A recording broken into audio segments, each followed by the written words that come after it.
Herkese merhabalar. Videoma kanalıma hoş geldiniz. Yine bomba bir haftayı İnci Tanelerinde geride bıraktık. İnci Taneleri gerçekten yayınlandığı günden beri bizlere ekranlara kilitledi. Peki sizlerin İnci Tanelerinde en beğendiğiniz karakter kim?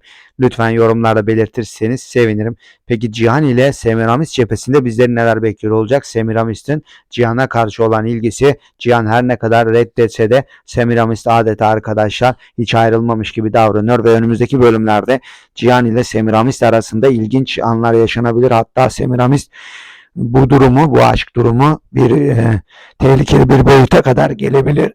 Sizler de Semiramis ve Cihan ilişkisi bitmesini isteyen var mı? Videolarda, yorumlarda belirtirseniz sevinirim. Ben tabii ki de Cihan'ın tamamen kafasında bitirdiğini düşünüyorum ama Semiramis tabii ki de arkadaşlar hala Cihan'a çok aşık ve her şeyi yapabilecek bir kapasitede. Detaylar geldikçe de paylaşacağım. Sizler de fikirlerinizi yorumlarda belirtmeyi unutmayın. Sağlıcakla kalın.